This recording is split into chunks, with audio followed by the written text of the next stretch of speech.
Vincent Lambert appelle l'ONU au secours. Viviane Lambert s'est exprimée en marge du Conseil des droits de l'homme à Genève. Elle assure que l'on veut assassiner son fils, plongé dans un état végétatif depuis 10 ans. Il est devenu le symbole du débat sur la fin de vie en France. La justice française a autorisé la semaine dernière l'arrêt des soins de Vincent Lambert. Déjà mis en examen pour l'assassinat d'Arthur Noyer, le meurtre de la petite Maëlys, Nordal Lelandais visé par une nouvelle plainte. Sa cousine l'accuse d'agression sexuelle et de menaces de mort, plainte déposée dans l'Est de la France. La grève aux urgences, une nouvelle journée de manifestation prévue demain à Paris. Les syndicats hospitaliers réclament toujours plus de moyens et de meilleures conditions de travail. La ministre de la Santé, Agnès Buzyn, a débloqué 70 millions d'euros, une avancée jugée insuffisante par les syndicats.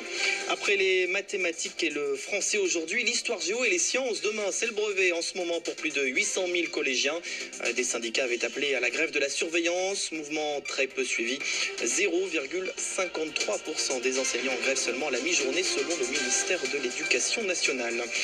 La capitaine du navire humanitaire Sea-Watch, Carola Rackete, présentée à un juge aujourd'hui en Italie, 2 jours après son arrestation à Lampedusa.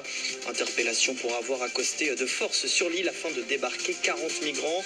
Berlin réclame la libération de la capitaine. Elle est de nationalité allemande. France Info.